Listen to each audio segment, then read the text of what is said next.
Bayou time. Terrebonne Parish in the area loses a local attorney and a philanthropist who passed away, Louis St. Martin, as you see behind us. Martin Folse will join us, and we'll open the phone lines for discussion tonight on Bayou time. Deep in the heart of the Bayou, we are gathered here tonight.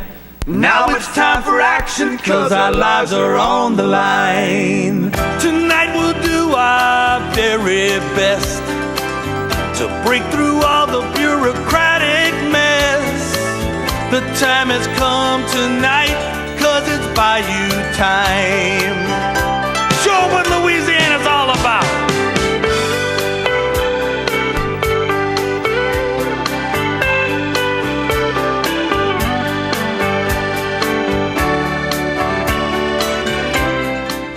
This Bayou Time is hosted by local attorney Jason Dagate. Hello once again, and welcome to this edition of Bayou Time. I'm Jason Dagate, joined along with Martin Folse. As you probably all know by now, as mentioned last night on Bayou Time, Louis St. Martin, a local attorney and also philanthropist in the area, was involved in a plane crash over the weekend, and he passed away. And joining us now to discuss that, a person who goes back with Louis St. Martin over some time, Martin Folse. I know he's somebody that, all the way back to the beginnings of HTV, you've known Mr. Louis. And Jason, there's nice guys and then there's nice guys. Mm-hmm. And Louis was just one of those people that I remember the early days of HTV at 25. I want to sit down with Louis and him saying, okay, you're going to do what? Well, we're going to open a TV station. But, he could have turned us away. He could have said no. But he said, yeah, I'll do that. And he advertised on HTV. And some memorable ads way back in the day, and I remember me and you were talking, and you said you remember the Archie Phillips advertisements when he sponsored Archie Phillips, and Archie Phillips would always say, my good buddy Louis St. Martin. And there's Louis in the picture there. And Louis did several spots. One thing about Louis, he was shy, but yet he wasn't shy. I mean, if you'd go talk to Louis on a friendly basis, he had a shy spot. But then when you put him in front of a camera, he would light up. So he found ways to market himself very successfully. He he could have retired, Jason, a few years back. And I said it in my editorial on our website today, that I think he didn't retire because other people needed jobs, needed the work. So I think he just continued, knowing that other people had kids going through school. Other attorneys were coming up in the ranks, so I think his generosity is really far-reaching. He was a very generous person. Yeah, and more so just from a legal standpoint in supporting cases and his employees and working with his clients. But as you know, and as many people in our community know, donated a lot of money to children's organizations in and around the parish, which meant a lot to people in this area. Well, the Louis Infant Center is a prime example of that, where orphaned kids had a home. There were other people who also donated money to that, but he was one of the big benevolent donators to that cause, and it just goes to show you his heart. And another example of his heart, after Hurricane Katrina, pets without homes. His barn became a pet house for, safe house for pets.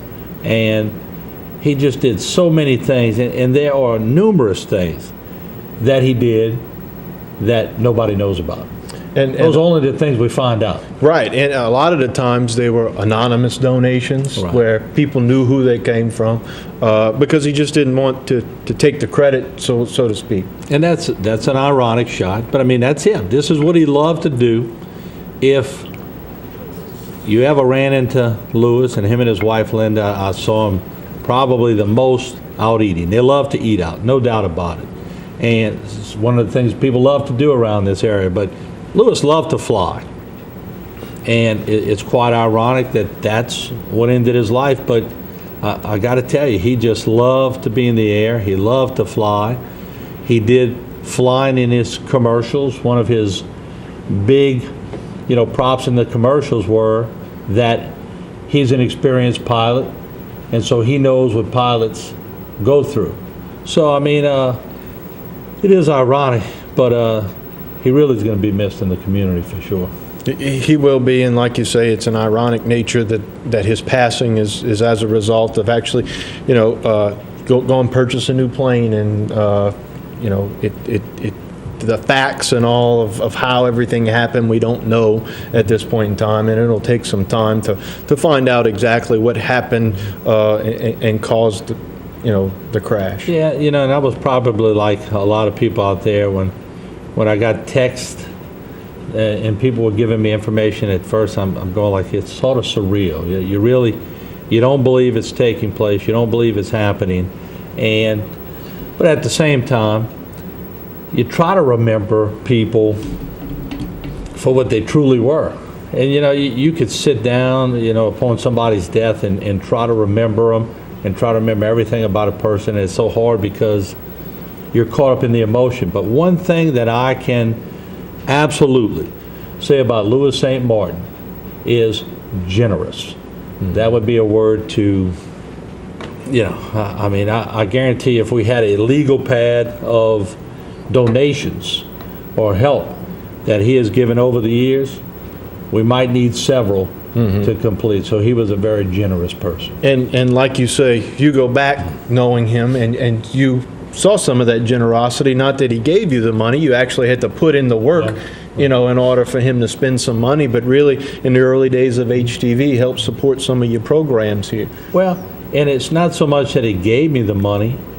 People give us money still to this day to run their ad.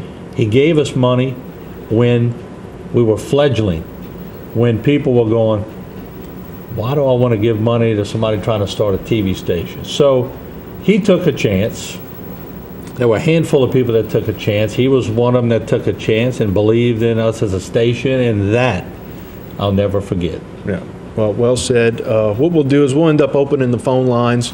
A lot of tragic events going on in and around the area this past couple of weeks, and sometimes we find that this is a program that may help the community with the grieving process. If you want to thank Louis St. Martin or his family, feel free to call. I definitely want to offer my condolences to his wife Linda, his immediate family, his extended family. As you well know, another prominent attorney in the family, Mike St. Martin, and his sons, and there's nephews, there's cousins. That family is so far-reaching, but just to offer our condolences for the family, and our prayers are with the entire family. Well, Martin, we thank you for joining us, and what we'll do now, here's a look at today's top stories.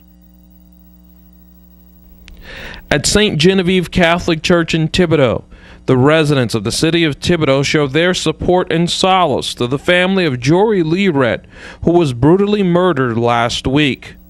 Family and friends showed their emotions on the loss of Jori. He was a great conversator, even though he couldn't speak back to me, then, I knew he was listening. He was a great person to talk to and be around. You could have been having the worst day and he'll bring you back up with his smile. It's amazing, to see so many people come together and see that so many people care for this child. It's truly amazing to see this, and, it's heartwarming to see so many people care. The family of Jeremiah Wright, the boy's father, was also in attendance at Tuesday's services to show their support for their grandson. He's just an innocent child, he don't know what's going on. But he could learn if you have patience to teach him and all what's going on in life and all. I do not think it's right the way the baby had died, because like I say, he's just a baby. He deserves to live a full, healthy life and all. It's a good deal to have people to help them out and all, because in time of crisis, that's when you need to pull together, not fall apart and all that with everybody. Thibodaux Police Chief Scott Silveri hopes now the community can start to heal. Today we thought it was critical that we come out and we participate in the Sunday night. We're at the candlelight vigil, just part of the healing process for the community. And being that the Thibodaux Police Department, the City of Thibodaux, and Mayor SJ have been just so intimately involved in the process that it was important that we come out and we show our respects to the family, that we also help in the grieve and mourning process of Jori. So this morning that's what we're out here to show our respects. All right, there you have it. That's a look at the stories from around the area. We do need to take a short break, and we ask those of you who are on hold to please hold patiently through the break, and we'll get to you right after these messages.